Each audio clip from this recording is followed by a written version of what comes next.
everyone, and welcome. My name is Joanne Lemay. I'm co-president of LYA, and I thank you to come to this session entitled That's My Slice.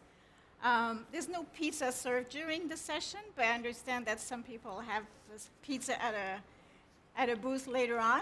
But just to give a brief introduction, I don't know if some of you were at the prior session on the power of the network, but certainly there was a lot of discussion there of network slicing being a foundational technology to develop all the APIs to leverage the network and bring 5G to the masses. So today we have a very busy 1 hour with multiple presentations followed by a panel. Key people in the industry will talk about network slicing and how they view it, and what are the benefits and what they're working on. So I think that should be quite interesting. First, we have a presentation with Michael Anderson, who is the CEO of Expecto, a company involved in private networks, followed by a fireside chat with JMA Wireless and MIT. Then we will have Ribbon Networks talking to us about the role of optical networks in network slicing, and then followed by a panel with operator and equipment manufacturers. So I think this is covering the gamut of network slicing. And without further ado, let me bring Michael Anderson of Expecto. Michael. Thank you, Joanne. So together, tomorrow, Accelerate. It is a lot of fun to be back in Barcelona without masks, right? And being such an exciting time for our industry. I think Joanne talked about this. There was a previous session on slicing, and I think that there's a bit of humor going around because slicing has kind of become everything, right? It's like, when in doubt, just talk about network slicing. And there's a tremendous amount of effort going into preparing as a mobile operator, right, to be able to implement this new innovation, to think about provisioning the slice, managing the slice, billing for the slice, right? But the one part of the conversation that I do not believe has been given enough time, and I think together as a community, as operators and partners, we need to think about how do we optimize that slice for enterprise consumption, right? And traditionally, and I think sometimes it's good to kind of own mistakes of the past so we can learn going forward, is we've gone to our enterprise customers as operators and they've said, hey, listen, this is our walled garden. You know, you're living in it. This is what you can do. But with slicing, which I think stands to be one of the greatest innovations, what we have to do is transition to be able to serve that slice on enterprise terms so they can consume it on their terms, so they can seamlessly integrate it with their systems. And that's what I want to reflect on today in the few minutes that I have with you, kind of preceding the great panel. So we talk about, you know, the cake, right? What a great analogy. And we're like I said, we got to get slicing to market. We have to prepare our systems. We have to think about all of those things. But let's just imagine a little bit, basically, some of the consumers of that slice, meaning smart cities, utility providers, automotive OEMs. Can you imagine, as an operator, if we tried to guess ahead and to try to think of everything that these enterprise customers will do with the slice? I think that we would just become overwhelmed and we wouldn't succeed. Instead, how can we abstract that slice, right, and provide it to them in an open environment with APIs where they can consume it on their terms, integrate it with their systems, their IP addresses, their NATing, their security? That would be fantastic. And I think therein lies the opportunity. There's a lot of talk about private networks, and I think private networks are exciting. But also, if you think about these 5G networks, right, the speed, the reach, the scale, it's amazing. And how do we optimize this for enterprise consumption? Let's talk about the automotive OEM, just as an example. Brands like Ford, Mercedes, BMW, okay? They have quickly transitioned, right, from yesterday's kind of hub and spoke type of architectures, right, with SIM cards and we can communicate. Now they're moving to fully distributed systems, right? Application, cloud, connectivity, supporting autonomous driving, right? Supporting diagnostics, AI on the vehicle. And it's not gigabytes, it's not terabytes, but it's petabytes of transactions every single day. Think about their environment, think about their applications, think about their cloud, think about data steering, think about IT, think about security, right? It's a tremendous challenge. And the last thing we would want to do in this example with an automotive OEM is actually force them into a whole different model, force them into adopting a silo, as opposed to turning the tables and letting them consume the slice on their terms, letting them integrate it into their systems, right? So imagine this automotive slice in just very rudimentary example. Think about the automotive OEM being able to separate it and dedicate applications, dedicate quality of service, dedicate routing to telematics. Think about over-the-air software updates and how mission critical those are. And think about end-to-end visibility. Imagine yourself as the chief technology officer of an automotive OEM with millions of cars, with autonomous driving, with all these mission critical systems, and having to put your hand over your eyes and just hope that those updates got there. Instead, we have automotive OEMs begging the industry to say, give us end-to-end visibility, give us agility, give us control. Let it be our IP addresses, right? Think about infotainment services and think about all the various little micro IT transactions that need to happen.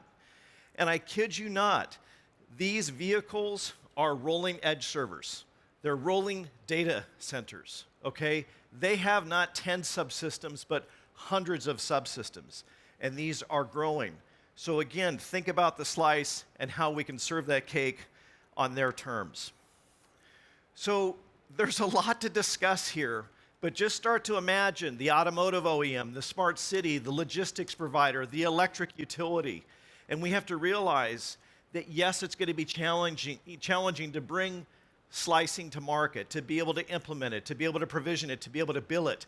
But the real thing is being able to serve that slice on enterprise terms, really to take advantage of this massive, massive opportunity.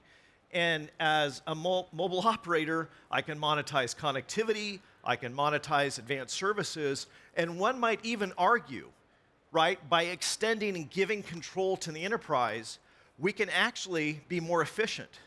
There'll be more economies of scale because we're not trying to provision everybody into the limited systems that we have. We're not trying to guess about everything that we'll need.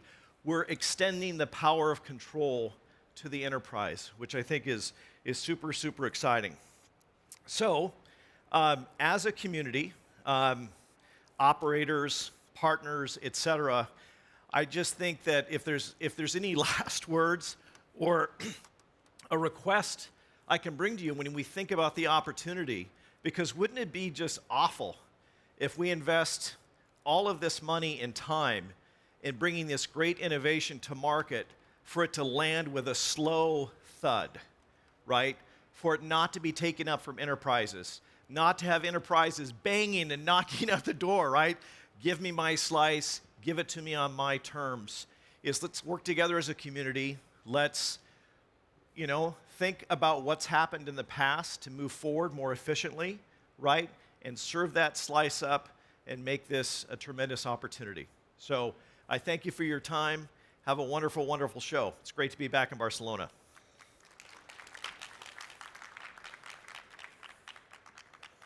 Thank you, Michael. Next, we have a fireside chat with Joe Constantine and Muriel Medard. So if I could invite you to come and, if possible, sit to my right here. Those two. So Joe is CTO, Chief Technology and Strategy Officer for GMA Wireless, which I think most of you probably know, but quite known for venues and all of these things, and priorly worked with Ericsson. and for many years, and so brings a lot of experience in the industry. Muriel Medard is NEC Professor of Software Science and Engineering at Electrical Engineering and Computer Sciences at MIT. So not at the other place that I mentioned earlier. So that's we got that. And so you're she is a member of the U.S. National Academy of Engineering and a fellow of the American Academy of Arts and Science and Institute of Electrical and Electronic Engineers. So they will talk to us about a research program, a multi-year research program that they are starting with network slicing, and how that will bring about better 5G in the US. So should you start, or you want to start off with explaining a little bit the outline of your program? Yeah, so actually, Joe and I have just started a collaboration on slicing, and one of the things that has happened on the academic side is that, in effect, we have been working for several years now to try to obtain the type of flexibility that we just heard about, basically tunability to different quality of experience. And what's very exciting is that now there is a mechanism to transfer all that work, all that research, all that insight and technological advances into something which can help and really find its way into industry. Thank you, Muriel. I actually love the vision of Expecto and Michael about network slicing, where this is going and where we need to be as an industry. Excited about the collaboration with Muriel and MIT. And one of the things we talk about is the quality of experience rather than end user experience. How do we provide that experience at any given time, any given place, exactly what the user needs? We today serve our users across multiple segments by actually over-provisioning, or as some of my colleagues says, overcharging. So we're collaborating now to bring in the quality of experience to the user at any given time, any given place, by removing redundant network coding as we speak today. There are a lot of discussion in the industry that actually the transmission layer has been optimized as best as it could. I think Muriel can tell us a little bit more about why we actually, both of us, don't agree about that statement. Yes, actually I love the fact that velocity is the key word, sort of the sort of motto of MWC this year, because when you think about velocity, it's a ratio. And it's, you can move either the numerator or the denominator. So you can say, look, I need something and I need it quickly. So you can say, well, I'll just give you more data, but I won't change the amount of time over which I give you that, which is like in a car, I'm just going to get you further in the same amount of time. But you might say, that's not the quality of experience I need. I don't need to get further in the same amount of time. I need to get to the same place. I need the same data. We saw, for instance, the car examples. I just need the data that I need, but I really need it at a particular time. I don't want you to take me further. I want you to take me to the same place, give me the same amount of data, but I want you to give it to me more quickly. And really, it's not the same thing. The ratio may be the same, but the mechanism is different. And so the approach to do that is to try to reduce a lot of the waste that's happening right now by transmitting excess data, but a lot of that excess data is not really used in a way which is reducing delay. So it's reducing delay by making intelligent use through network coding of the extra data that's available. I think it's more important than ever, given what's happening around us on the planet, to preserve resources, from power consumption to hardware consumption, to not over-provision or overcharge. So if we look at this collaboration, we truly believe we can eliminate a lot of waste. Mm-hmm. Today, we know that it takes roughly somewhere between 4 to 10 microseconds to actually decode a connection. And when we talk about ultra-reliable low latency, we all talk about less than a couple of milliseconds. So the equation doesn't add up. So we can get either low latency and the reliability goes away.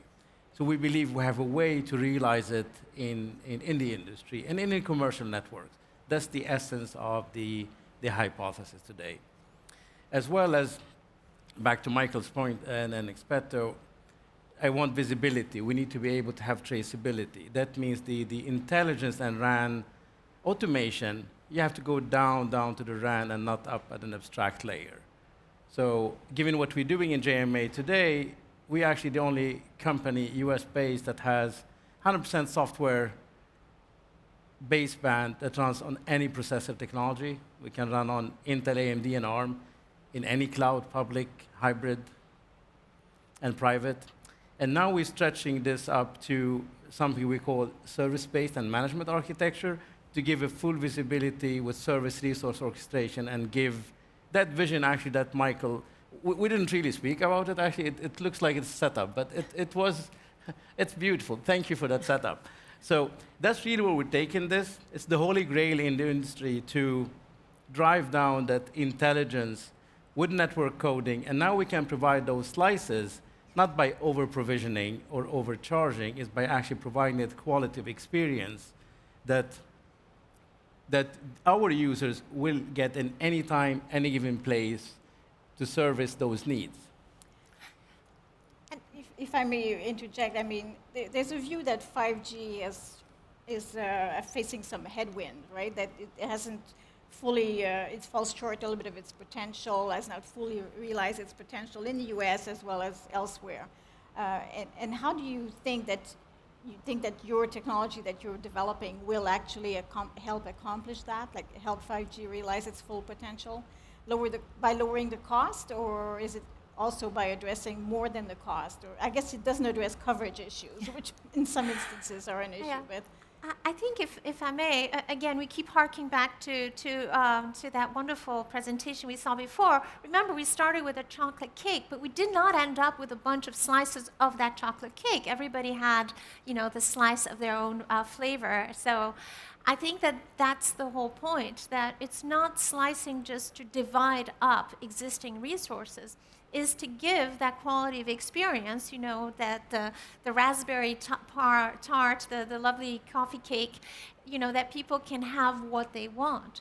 And in order to give people to have what they want, you need tunability. You need to be able to provide people either, lower latency or just higher rate, or a trade-off between those two that is suited to their needs. So I think that the ability to really tune, which is what the network coding gives you, that sort of complete ability to tune within whatever parameters you have of the current available resources. I think that that's really what you obtain. So the customizability, which is inherent in the slicing rather than just the divvying up, just the chopping up, I think that that's what this allows us to do. Otherwise, what you end up doing is rather than slicing, you give everybody a separate cake, but then this goes back to basically what Joe was saying. You're over-provisioning, you're overcharging, you're giving somebody a full cake because they really just wanted a slice, but you didn't have a way to make the one cake into different slices of different types of flavors. okay, go ahead. I want to echo what Muriel said. I think today we treat everything as equal, and the only time quality of service kicks in is if you have congestion. Otherwise, everyone's getting the same, a sensor or the car that Michael put up, right? And the thought process is when you have a true slicing and not division of resources, you will get the full potential of 5G. Mm-hmm. So if I may ask, we have less than a minute to go, but what's your timeline? When can we start seeing the results of your research, or what are you looking for in terms of implementation of products that could be commercialized? I guess GMA, you work with MNOs. When do you expect that you will have something ready for productization, if I want to say? Any thoughts? I don't want to put you on the spot too much. It's research, after all. Well, it's a research project. I'll steal 10 seconds and give Muriel the other 10. It's a research project. We have a well-grounded hypothesis that we believe this collaboration will result into meaningful outcomes. I don't want to talk about timeline, but Muriel. Yeah, I think this gets us back to the very beginning, that we have been able to work on this technology for many years. And so we're not starting from scratch. And so this is, in a way, technologically ready to go, but there's a big effort, of course, going from technology in the lab to technology out in products. Okay. Well, I guess I have to thank you because our time is up, as it says. And so if we could have a good round of applause for our panelists. Thank you. And I have to mention that after this session, JMA Wireless is hosting its booth in Hall 6. I think it's 5D65. And you can go in and meet with them. In Hall 5. In Hall 5, I'm Yes. sorry. And they have pizza. And they For the continuing discussion about slices, come and see us. On the slicing. So thank you both. Thank you for having Thank us. you, Thank you. Joanne. Thank you. Thank you.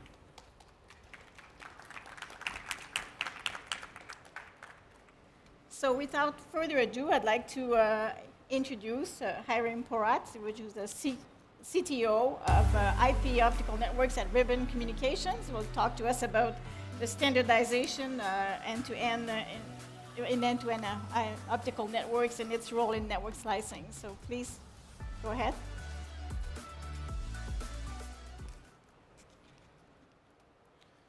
Okay, thank you, everybody. I just want to make one correction. It's not just about optical networks, it's about multi-technology networks. And I heard a lot of inspiring talks today, all about APIs and open gateways, and everything was very nice, and I'm sorry to be the one to burst the bubble, and I will connect that to the talk that we have just before me. Basically, there is a disconnect between what slice is meant to be and what technologies support it. And if we look at the situation today, what we have is that we have very well-defined slicing on the radio side, coming from the 3GPP. So all of these definitions exist, and they are nice.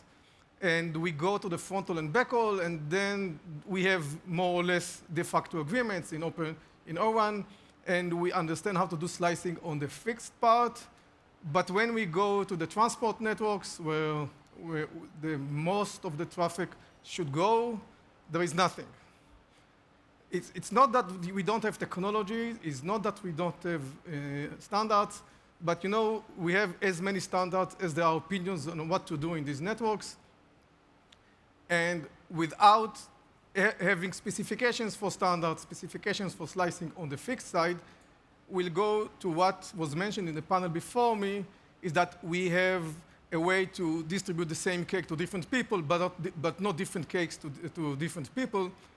And because we don't have really a way to do slicing, we don't have applications that would be using them. And since we don't have applications to use them, there is no motivation to do slicing. And basically, what we see is that year after year, we talk about 5G slicing, but we really don't see it, and it's not implemented. And it's not that people haven't tried. So I don't know how many of you remember Google Stadia. It was supposed to be a cloud gaming solution, was supposed to be running on low latency networking. 5G sounded like a good idea. They said, I don't need that. We don't want to be tied to a specific technology. We can do minus latency using smart algorithms. It failed. At the end of the day, they had to close it because the user experience was very bad. So what are we missing in fixed network slicing? And again, without fixed network slicing will not happen according to what we see. And we have a wide spectrum of doing mobile backhaul on every technology, packet, optical, TDM. We also have enterprise divisions. So we really have a good view of the network. One thing that is missing is definition of multi-technology networks. As said in the panel before me, you need to give different parameters to different customers, some of them contradicting, some of them you cannot do together. I mean, it's very difficult to have very fast and very available network while having low latency. But if you, for example, put that on an end-to-end lambda, you get both at a price that if people are willing to pay, it's possible. So this is one thing that is missing. It's not about APIs. Trying to say that we'll define APIs that will create that is really not understanding how these technologies work. Defining API for an incompetent network is just putting lipstick on a pig. It will not work, and it doesn't work. The other most significant disconnect we have in the industry, when we talk about APIs and open APIs, we usually talk north-south. That means vendor opening, which is a good thing. We never talk about a carrier opening to each other. The last time carriers opened to each other and created an end-to-end dynamic service was in the 50s, in the last century, when they defined direct international calls. They haven't done anything like that since. So if you want, like the first speaker mentioned, to have a network which will enable you to deliver to a multinational car provider software update across several countries, you are bound to have a contract with a specific carrier. Otherwise, it won't work. And even within the specific carriers, it doesn't it's not the guarantee to work, because even carriers within themselves have different technologies and different domains.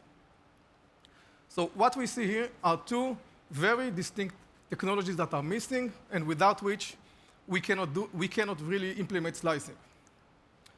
So what are the real challenges? I mean, there are very smart people in this industry. I'm not giving them any news that they haven't seen before. So what are the problems? I think one perception is that multi-layer, multi-technology networks are very complex and thus very expensive. And if they are complex and expensive, that would kill the cost benefit of delivering network slicing over transport networks. And again, without transport networks, we really don't have slicing. In reality, these networks are really, really, really complex. This is the reality, but they are cheaper to install and operate if you take out the complexity. So it's not something that is not doable, it's just very, very complex. The other misconception is that if you speak with carriers, and I've spoken with them, they say you really don't need dynamic establishment between carriers. We can do static connections between us.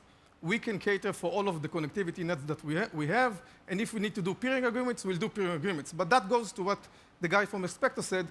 You cannot really guess what would be the demand. And if you are having bottlenecks because you created a small enough connection with this carrier and not enough connection with this carrier, you really won't be able to deliver all of the services. You really cannot even expose APIs to enterprise to cross carriers if they want to. But I can take out my phone and call any country in the world, and I don't care about the intermediate carriers. And I get it automatically, but again, that was done 70 years ago. So really, if you really want to have something which is efficient, that means not statically provisioned, which never will bear the cost, you really need to have dynamic between inter-carrier connectivity. So the real challenge is to overcome the complexity and create new east-west APIs as part of the Open Gateway side. If Open Gateway will be only north-south, it will never succeed. So what we're saying as a company, we say we need to embrace complexity. Complexity is a good thing. It's not a bad thing. Complexity is what helps you create very sophisticated, very optimized service delivery solutions. There was a talk about the cloud services by AWS. They have hundreds of APIs. You understand that if they have hundreds of APIs, they have a huge amount of complex technology under the hood. That is the thing that they managed to abstract, but they didn't eliminate. We need these hundreds of APIs. Same goes with logistics, same goes with automobiles. With the added of code into the car is now more efficient and more safe because it has all of these things. So what do we say about APIs? So inter-carrier session control is not something new. People are working on it. The MEF is working on it. We have demoed with the MEF about 6 years ago already a dynamic service creation end-to-end between carriers and across continents. So it's possible. And these are good APIs. So when the 5G on the GSMA tries to define APIs, they need also to look at these APIs. They don't need to reinvent the wheel. They need to think east-west as well as north-south. The other thing is to adopt technologies like blockchain and distributed ledger in order to create dynamic trust between different carriers, so small carriers and big carriers are able to work together and deliver the services and not be bound to pen, meet, paper before we can do business together. So what is our view? Our view says, really, you cannot ignore the fixed side of the network. Until now, all of the specifications of 5GPP only defined the radio side. There is some mentioning of the architecture of the fixed side, but there is no definition for how the fixed side should be built. And talking about APIs only is not good enough. Think about it. If it's only APIs, we can define 6G now. We just define the APIs for the radio, just define the API for the device, and that's it. We don't need technology. But we know that this is not the case. We really need to define everything. So this needs to be part of the technology. And complexity is a good thing. We can do great things with complexity. We speak from experience. We are not speaking about theoretical things. We demonstrated the ability to do very efficient, very reliable slices of network with different technologies, seamless to the user.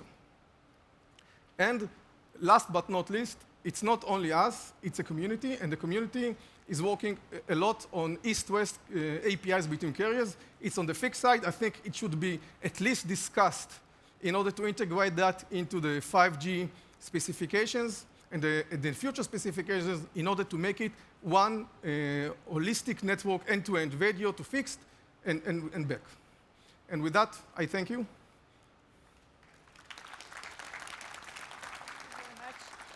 Thank you very much, Harim. I just have a question. I think earlier in the session and earlier today there was an open gateway announcement between Verizon, Telefonica, and others. Yeah. Is that what you were referring to? That it doesn't go far enough? Yeah, right? exactly. Okay. So you're saying it's not going to work? If they're going to leave it as such with the type of APIs that they're developing, it will not work. Okay. I had my bet 6 years ago. I came here to the stage, not this stage, but to GSMA, and I said the future for 5G is bleak because there is no good monetization plan for it. I stirred the commotion, but 6 years later, this is the case. So I'm betting again on that. Okay. Okay. Well, I guess we'll be back maybe in a few years and check your bet. Okay. Thank you. All right. Thank you very much.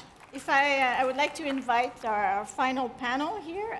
We have a great panel with Niall Horton, CEO of OpenNet and Division at MWC Networks, Terry Jensen, Senior VP of Head of Network Architecture at Telenor, and Mr. Junji Hu of GM of Wireline Marketing at ZTE. So welcome to all of you. Thank you. So Thank you. You are the guys, or some of the guys, implementing it as well. So network slicing, as somebody said, we've been hearing about this for 5 years, many more years, network slicing. Somebody says we're missing a key element here to make network slicing a reality. So what do you think it stands now? I know, network slicing on standalone 5G. Where are you at? If we start with Telenor, when are you going to roll out network slicing? Not to tell all the secrets, of course, but I can share some of the things and the thoughts around this one. So from at least from how I see it, slicing is basically around splitting or separating traffic flows, which could be, of course, due to performance. It could be due to security, for example, or it could be due to allowing innovation. I think the first presentation was about innovation, so not becoming a bottleneck in the whole, and in particular for the enterprise case, which I think is very, very good. And actually, we are exploring that internally as well. So doing internal innovation and using slicing for that, for example. So where are we? I think, and maybe a bit challenging also the previous speaker. So of course, slicing, if you read it from the standardization, it's a lot about the mobile core, it's a lot about RAN, and it's a big question about transport. But I think it's important to say that slicing, I wouldn't approach it like a solution looking for a problem. It's rather the other way around. We should have problems. We should have customer needs, and then we look for the right tools to solve those problems, and that's where we are. And then we are using IPVPNs, for example, in the transport network, and we can argue about it's not really qualifying for slicing, but it's at least allowing us for separating traffic flows. So it's kind of a starting point there. And then, sorry for the long answer, I think, but when we talk about slicing, I think it's important to talk about the context of slicing as well, because I think because these contexts have rather different business logic. So I would like to talk about, if you allow me, a minute too, on 3 different contexts. So one context is typically the first one, the first presentation, is the wide area network. Like moving vehicles, those kind of things, where you have to support slicing country-wise, if I may call it like that. Of course, that's then comes with its own logic, what kind of applications, how should you do it, and so forth. And then the second context is about private networks, which is a rather different kind of case. It could be a campus network. Actually, those enterprises have very, very similar needs, like separating traffic for performance, for security, even for innovation. Within the campus, it's a very different discussion. It's quite much easier to do, believe it or not, because you don't have this full-blown, national coverage and all those kind of things, public services, net neutrality, whatever. So it's a complete different discussions about private networks and slicing there. And then the third one, which is also around more internal kind of the separation and optimization of network resources, which is also very important to keep in mind. So all these kind of three contexts are important. So where we are, just to come back, sorry for the long introduction, where we are is that we have done a number of pilots, and it is basically around guaranteeing high definition quality of videos. Could be in the search and rescue, which is then of course making sure that those video feeds from drones or from body-mounted cameras comes back to a operational center, and making sure that that's prioritized, so there's nothing interfering with that. We also have network slicing for broadcasting, which is actually an on-site on sports event editing, and you are getting high definition or high quality feedbacks from different cameras around on the stadium. So that we have done. We have proven it works. So on the radio side and also on the mobile core.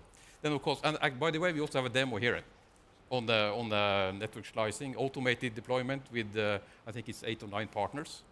So it's also the multi-supplier, multi-partner part of it. So that's where we are. It's more on the piloting, trialing out, actually demonstrating it works. Transport networks, not on the slicing terms, but we are probably able to solve it in different ways. Could I get comments from Niall and Mr. Hu on where does it stand for you? What's your perspective on that? Okay, please. Okay, please. Don't jump on each other. Sure. I think the Telenor view is one that we subscribe to, which is, in some respects, it's rather than trying to jam the technology into a real-world problem, one of the reasons that slicing has been, I want to say, slow to take off, maybe a little overhyped from a technology perspective, but it's only really in the last 12 months that significant numbers of 5G networks have finished rolling out the 5G kind of RAN aspect of what they're doing at any kind of depth. 5G cores are still being enabled right now. You're not really going to, you could, but you're unlikely to do a lot of slicing on a network that isn't a 5G network with that core. So I think there's been a natural limitation on how fast beyond the experimental level you'll see. But then the other view from a business outcome, business solution perspective, you've got an existing network which has got, it's effectively a public network that supports consumers and businesses using connectivity in a particular way. And the demands are kind of static. People will want 5 gigabytes this year, per day, or per week, or per month, and in next year they'll want 7 or 10 or whatever the case may be. But it's not dramatic, relatively speaking. When the metaverse and the immersive technologies take off, then you're in a whole order of magnitude of different pain and maybe different opportunity.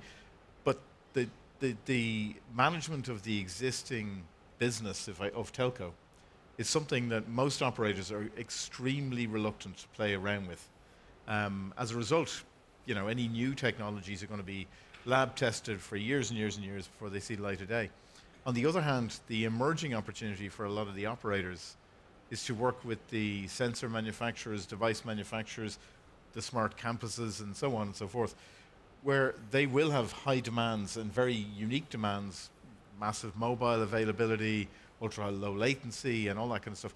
So as those technologies are also maturing at around the same time as the mobile networks are capable of enabling a 5G kind of experience and maybe a 5G fiber backhaul experience, you're now seeing in 2023 the coming together of these things. So my prediction is, with a lot of the experiments that are going on having come to maturity, that you'll see a lot of enterprise industrial network service slicing use cases come about. I think eventually you'll see it in the more consumer side of the business.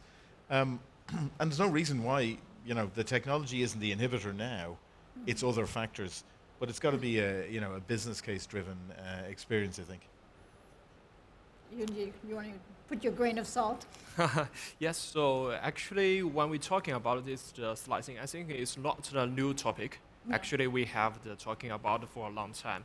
But actually on the operator market, we found that, especially in the 5G stage, is quite essential technologies for us. Why? Because now there is the one networks that carry for the 2G, 3G, 4G, and 5G. So this will have a lot of the complex protocols for all these networks. Okay, so this is the first things. And the second, I think, is about the key point is about private network.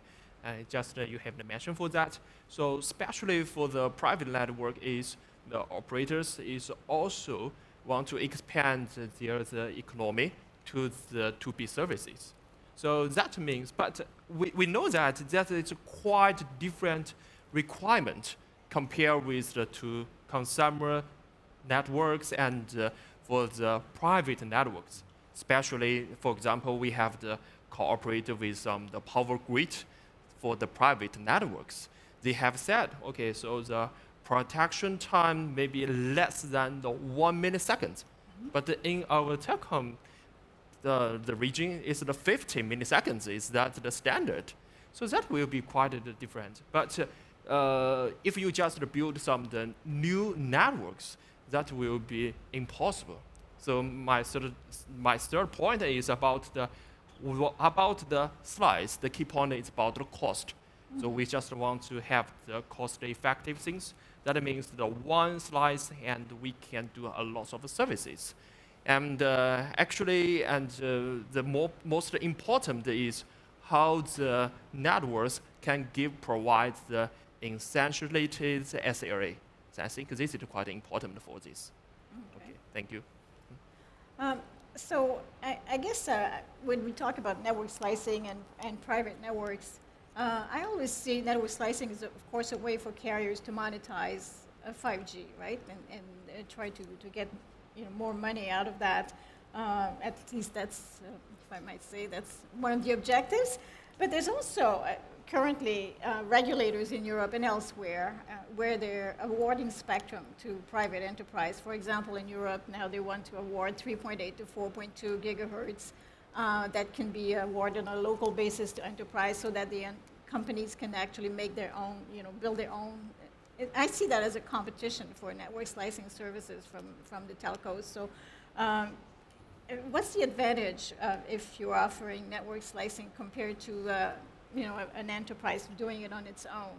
And I understand it's a bit complicated for enterprise, but they do it. So what's your advantage when you look at that, when they can have complete control?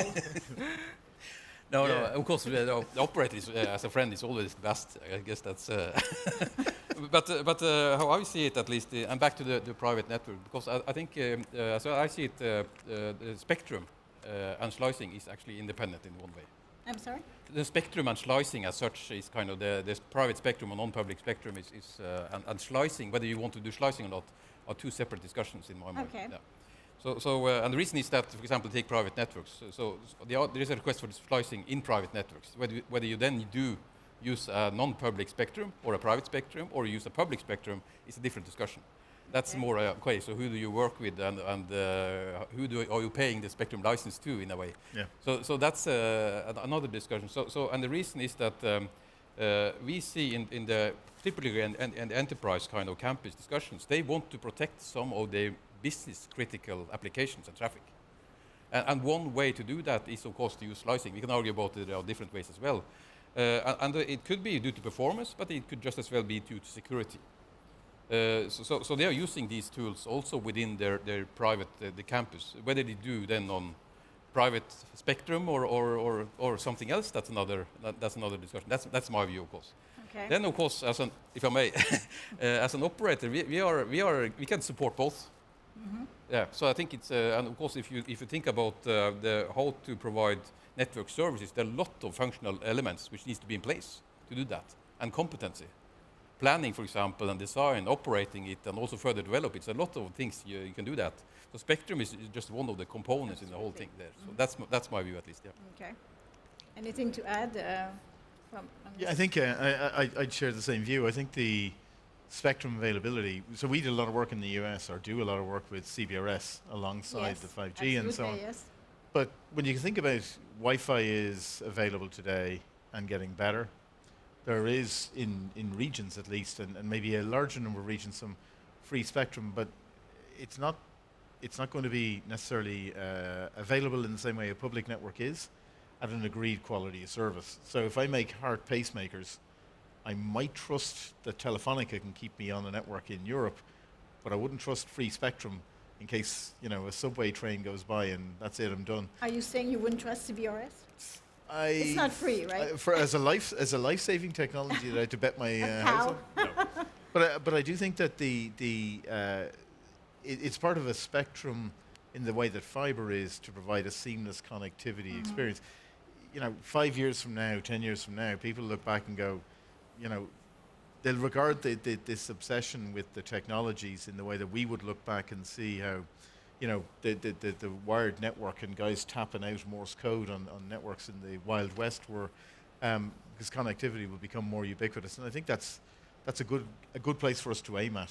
But it's one of the things that you can fit in to make innovation happen more quickly, so it's great.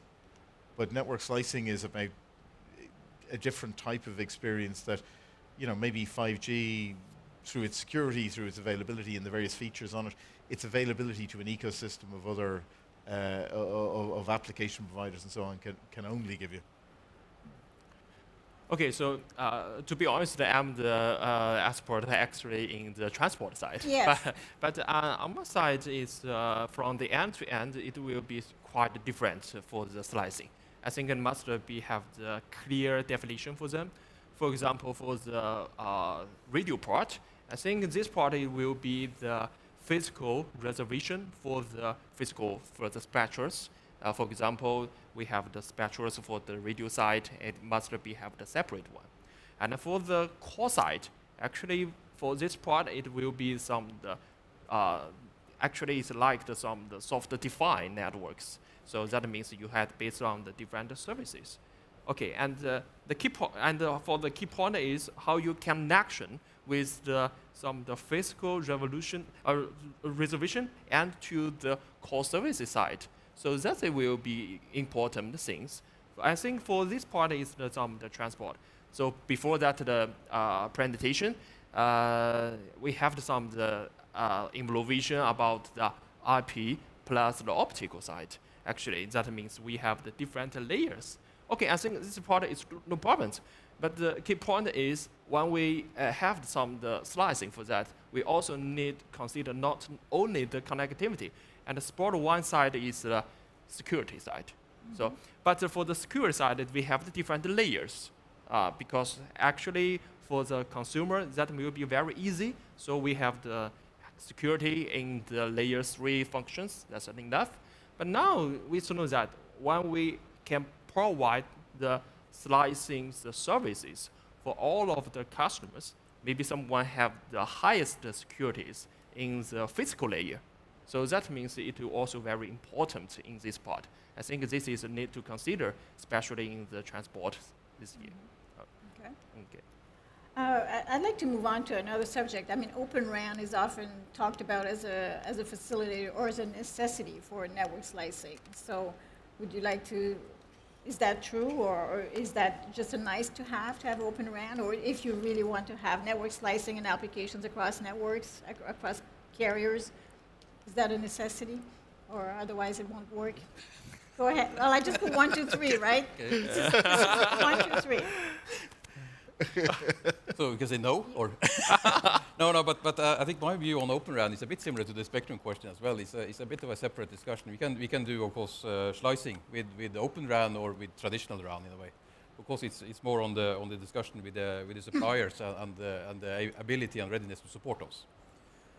So that's my view on the Open RAN and slicing question. Then, of course, There are interesting aspects of, in my mind, at least on the Open RAN, which is on the RIC on the controller side, the ability to support applications and that kind of perspectives, which might come with standardized or specified at least ways to share and expose information.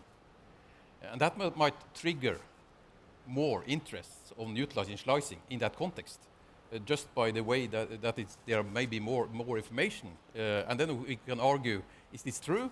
Or is it more like the traditional vendors can also provide that information if they are asking to? So again, my default answer is that it's a bit a different question. They are two independent questions, but there might be interesting aspects coming out of Open RAN, which generate further interest, of course, to do slicing as well, and to come with a package there. Yeah. Okay. I'm surprised. I find myself agreeing with him again. But, no, I'm kidding. The reality is, I think they're two separate things. As RAN moves to virtualized RAN, that's going to make network slicing more efficient and more effective. And to your point, I think if there's more applications at the RAN level, there'll be more sophistication of what can be done. But it's not a prerequisite. We've deployed network slicing solutions in areas. I'm not sure ORAN. You know, beyond virtualizing the RAN, you get then into the kind of Open RAN play where you've fully broken out the infrastructure and the software play. I don't think there's any prerequisite there. I think the big step forward in efficiency that we'd see is virtualizing the RAN, which is that kind of intermediate step before anyone bites into full ORAN. But isn't that within the network of one carrier, just virtualizing the RAN and having those benefits? It doesn't go across different carriers, does it? No, I think there are. It can be inside a carrier. It can certainly make for a more ubiquitous experience if it's across multiple carriers. Now, I know GSMA are very fixated on getting carriers to work together. Yeah. The big ones might, the smaller ones might struggle. I think there are some really innovative vendors out there like Expeto who can actually help hugely bring people on a journey like that. But virtualizing the RAN is tough because you're changing the wheels on a moving car. Yeah. So I think you'll see it happen regionally or by cell tower type or whatever the case may be. But it's more about improving the efficiency than it is a prerequisite for it happening at all, though. Okay. Yeah. So actually, for the Open RAN, so if you have the definition for the physical one, I think there is no difference compared with the previous stage. But if you talk about the virtualized, actually it will have quite different things, especially for the user experience. Because now we just want to have the fast and the excellent experience for the customers. So now we just want to shorten the terminal to the cloud. So this is we just want to make them so easy. And now if you just want to do it like the virtualized, that means you need to move some traffic from the endpoint to the centralized point. So at this point, you need to have the slides. Okay, thank you. So, and we think that if we add these departments and we have some different channels to provide it has the different SLA. But the key point is how you can give the different priority for the traffic. For example, we have all the virtualized, but we know that some of the traffic has the control message, but another is for some of the traffic is just a video. So we think that if you just want to virtualize all the networks, so make sure that it must have the quality of the services at the first priority. So at ZTE, you bring this ability to virtualize the IP optical network. Yes, but we have the different stage because we think at the virtualized side, the router, maybe we can do that. For example, we have to also do the virtualized in the fixed network side because now, for example, at the base router, we can virtualize. But for the optical, I think it's quite difficult. Just talking with my manager that maybe in the next stage, they only have the two departments. The one is virtualized and another is optical. Because its optical side is quite difficult to virtualize. They are focused on the forwarding capacities. So that's we see some opinions for that. Okay. We just have a few minutes left, and I'd like to touch maybe on some subject matter. This morning there was a session on fixed wireless access as the 5G killer app. It was so well attended that actually when I tried to go in after it had started, I couldn't because it was full. So we had a discussion in our talk about maybe having a slice for fixed wireless access, or even MVNOs. I would even add, why not D2D, direct to device with the satellite guys. Is that part of things that you're looking, or that could be seen within the next few years? Let's start with fixed wireless access. Very different performance requirements than mobile, for example. I think the Performance guarantee, right? I want my 200 megabit down. well, fixed wireless access exists today as probably the only paying 5G use case that's out there. Now, you're kind of taking a sledgehammer to a walnut Yes. when you actually deploy it that way, and I'm not sure that even the pricing differentiation will be sustainable in the longer term. So, I think it's one of those things where, depending ultimately on how people want to use the devices that are, enabling the local access. If I'm in an apartment and I may actually move and I want to take a lot of personalized experiences with me, I'll just take my device with me and it'll be fantastic. But if I'm in a factory and all I'm doing is reconfiguring fiber inside the factory, maybe that's less of an issue for me. So I think it's interesting, but it's not. In the future, it's definitely going to be a slice that needs to be protected because it's now going to be part of the reality of how business is done. I'm just not convinced that it's the most innovative one that will be there. I'm not sure it's the most innovative, but it's one that's generating results now. It's right? the only one that's It's actually a generating lower results now. price point than fiber-based access, right? Yeah, I guess 5G. So it's not more expensive, but you get a bundle. So for the carrier, it's a plus. In a 4G world, all subscribers are even. In a 5G world, they can't be, and I guess it's so. If you've got SLAs at different price points, clearly having different service levels will be hugely important. Yeah. Any thoughts? Anybody would like to add on the issue of having, No, just just very short. I think I broadly agree. I think it is, but it's all cost slicing is a tool.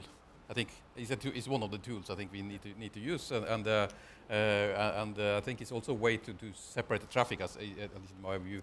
And then in some of the markets we see that you need to sell fixed wireless access with speed guarantees. yes. And the other way around, you also need to guarantee, mobile broadband, and you need to make sure that the IoT devices are connected and so on. So it might be the tool to use in some of the cases, but maybe not everywhere. I think that's the kind of the complexity I think we also discussed earlier. So let's not overcomplicate things. There are also other tools in the toolbox which can be used. Yeah. Okay. So we're getting there. Few seconds. Anybody wants to have a parting word? When do you think network slicing will be monetized and widespread in the networks? Give me how many years or months? Each one. Actually, I think it is must be within the 1 year. So Okay. yes, because we have tried in some of the commercial use case, but the key point is how is it cost effective?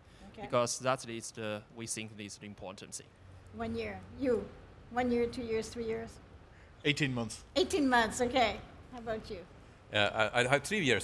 Sorry, I have because the three contexts, and they're rather different. So the innovation part of it is actually a request already to do the innovation. I don't think operator should be the bottleneck of the innovation part of it. But then there's a logic around private networks, which is very short. Public network is probably triggered by, just guessing, emergency services, the kind of peacekeeping, those kind of things, which might be a different, or the vehicle or automotive, for example, which requires, of course, innovation on their side to make it happen. So that might be a bit longer, but let's see. Okay. So that was the last word. We're over our time, but thank you very much. A good round of applause for our panelists. And thank you very much for a job well done. Thank you. Thank you.